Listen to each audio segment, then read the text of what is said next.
Hello everyone, my name is Alisha Parveen. चलिए हम आज का क्लास स्टार्ट करते हैं।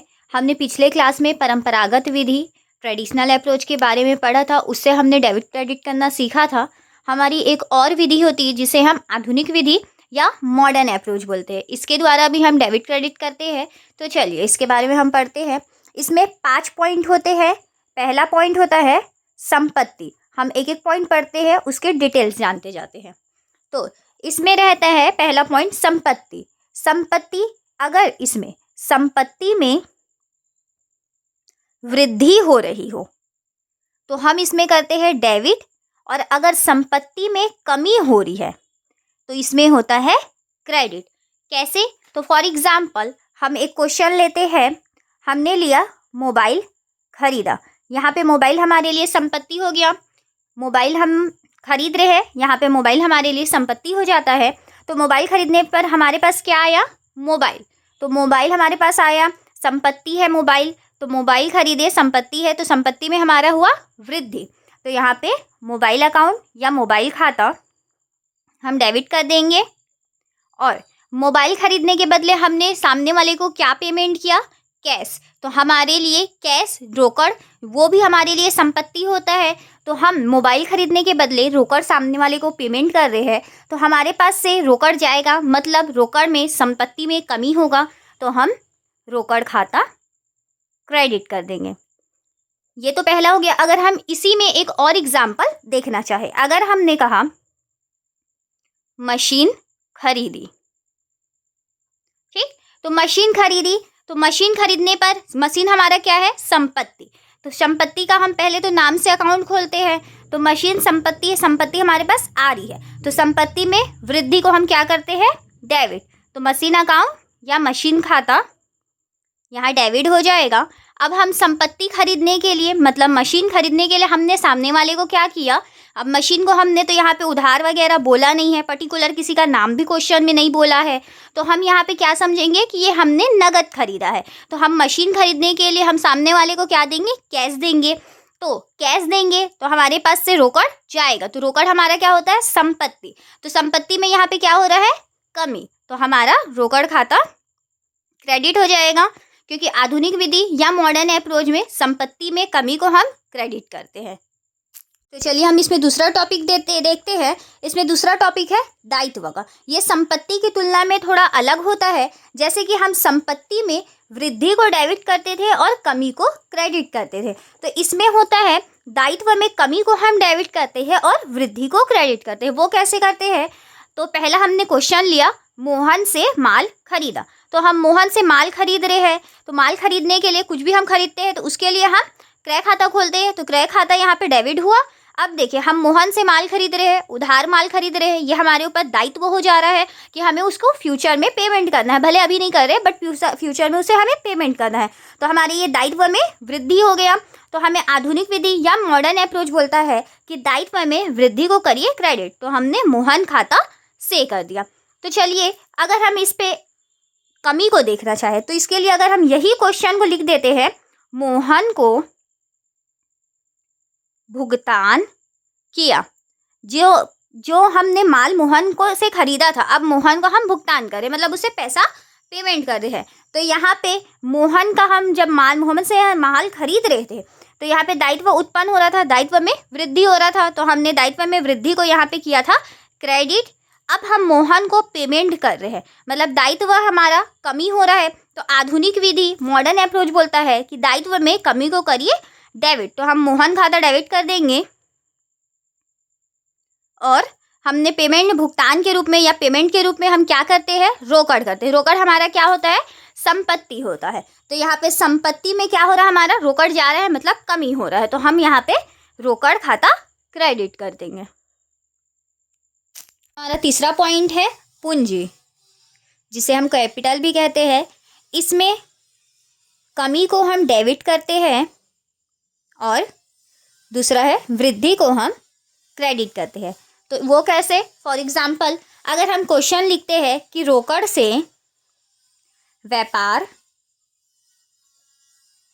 शुरू किया, तो इसके लिए हमारे बिजनेस में क्या आता है? रोकड़। तो हमारे ही बिजनेस में रोकड़ आ रहा है, संपत्ति में वृद्धि हो रही है, तो रोकड़ खाता हम डेबिट करते हैं। और यहाँ पे पूंजी खाता हम क्रेडिट करते हैं। पूंजी खाता हम क्रेडिट कैसे करते हैं कि इसमें हम हमारे बिजनेस में पूंजी आ रहा है, मतलब पूंजी हमारा वृद्धि हो रहा है, बिजनेस में पूंजी आ रहा है, पूंजी में हमारा वृद्धि हो रहा है, तो ये बोलता है कि पूंजी में वृद्धि हो तो क्रेडिट करिए। फॉर एग्जाम्पल अगर मैं इसको लिखती हूँ कि 1 तारीख को हमने रोकड़ से व्यापार शुरू किया,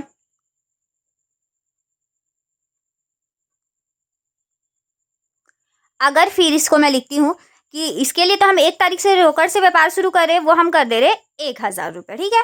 तो अब देखिए अगर इसके लिए भी हम सेम एंट्री करेंगे, रोकड़ खाता डेबिट 1000 से और पूंजी खाता से 1000 से। अब हम वो 1 तारीख को शुरू कर रहे थे, अगर हम 5 तारीख को और अपने व्यवसाय में पूंजी लगाना चाहते हैं तो हमने 5 तारीख को व्यवसाय में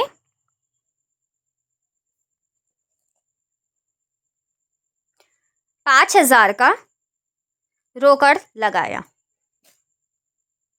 तो इसके लिए भी हम रोकड़ खाता डेबिट, हमारे व्यवसाय में रोकड़ आ रहा है, वृद्धि हो रहा है तो डेबिट, और पूंजी में ये जो कैश हम लगा रहे हैं, पहले 1000 रुपये था, अब 5000 रुपये उसमें और जाके जुड़ जाएगा, तो हमारे पूंजी में ये वृद्धि हो जाएगा। तो हमारा आधुनिक विधि क्या बोलता है कि पूंजी में अगर वृद्धि हो रहा है तो हम उसे करेंगे क्रेडिट। तो यहाँ पे हमने पूंजी में वृद्धि को किया क्रेडिट। अब हम अगर इसके कमी वाले पॉइंट को देखना चाहे तो कमी वाले पॉइंट के लिए हम देखते हैं, अगर मैं एक क्वेश्चन इसमें लिखती हूँ कि इस वर्ष 2000 की हानि हुई, जिसे पूंजी खाते से सम किया गया। सम किया गया का मतलब होता है मेंटेन किया गया। तो इस कंडीशन में हम क्या करेंगे, देखिए यहाँ पे 2000 का हानि हो रहा है, मतलब हमारे रोकड़ का हानि हो रहा है इसमें।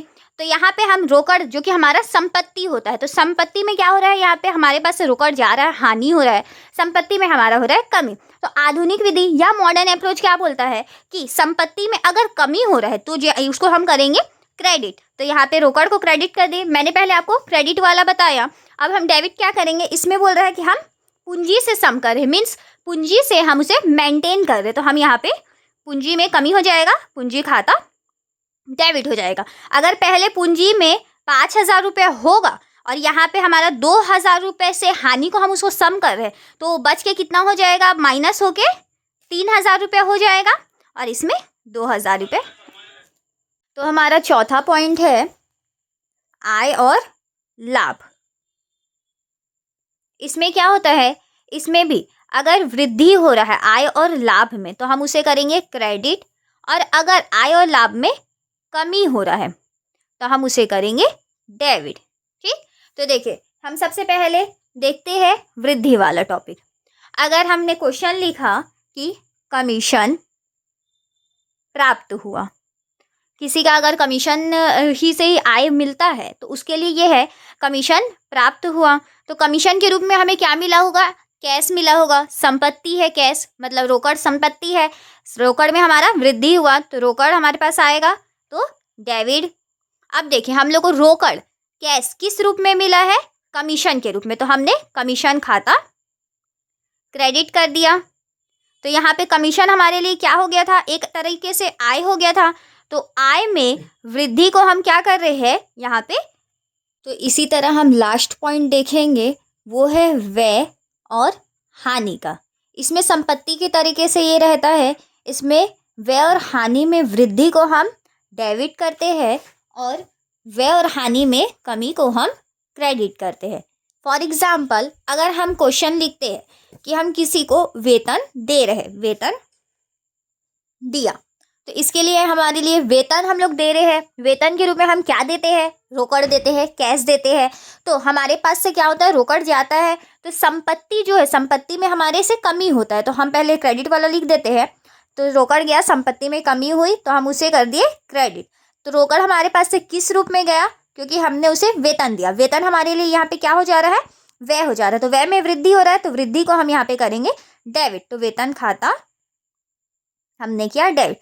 इसी से हम एक और क्वेश्चन ले लेते हैं। अगर हम लिखते हैं मजदूरी दिया, हम किसी को मजदूरी देते हैं, वेजेस देते हैं, तो उसके रूप में हम क्या देते हैं, रोकड़। तो हमारे पास से रोकड़ जो कि संपत्ति है वो जाएगा, तो संपत्ति जाती है, संपत्ति में कमी होती है तो हम उसे करते हैं क्रेडिट। और ये रोकड़ किस रूप में गया है, क्योंकि हम उसे मजदूरी हमने किसी को दिया है, तो मजदूरी अकाउंट हो जाएगा डेबिट। मजदूरी यहाँ पे हमारे लिए क्या हो जा रहा है, व्यय हो जा रहा है, तो व्यय में वृद्धि हो रहा है तो हम उसे कर रहे हैं डेबिट। अगर हम इसी तरीके से एक हानि का देखते हैं, अगर मैं इसमें क्वेश्चन लिखती हूँ कि 2000 की चोरी हो गई, तो इसके लिए हम क्या करेंगे, 2000 की चोरी हुई मतलब हमारी संपत्ति में कमी हुई, रोकड़ हमारे पास से चला गया, तो रोकड़ हम इसमें क्रेडिट कर देंगे, तो रोकड़ क्रेडिट। अब हमारे पास से चोरी हुई है, तो इसके लिए हम खोलते हैं चोरी से हानि खाता, जिसे हम करेंगे डेबिट। तो यहाँ पे हानि में वृद्धि हुई, हानि में वृद्धि को हमने किया डेबिट। अगर मैं यही क्वेश्चन कमी के लिए बोलती हूँ, तो अगर मैं ये क्वेश्चन लिखती हूँ कि चोरी हुई राशि प्राप्त हो गई, तो अगर चोरी हुई राशि प्राप्त हो रही है मतलब चोर पकड़ा रहा है, तो हमारा जो रोकड़ चोरी हुआ है वो भी पकड़ा गया होगा, तो हमारे पास रोकड़ आया, संपत्ति में वृद्धि हुई, तो रोकड़ खाता डेबिट। और क्या क्रेडिट करेंगे, चोरी से हानि खाता। तो यहाँ पर हमारी हानि में कमी हो रही है तो हमने उसमें करा क्रेडिट।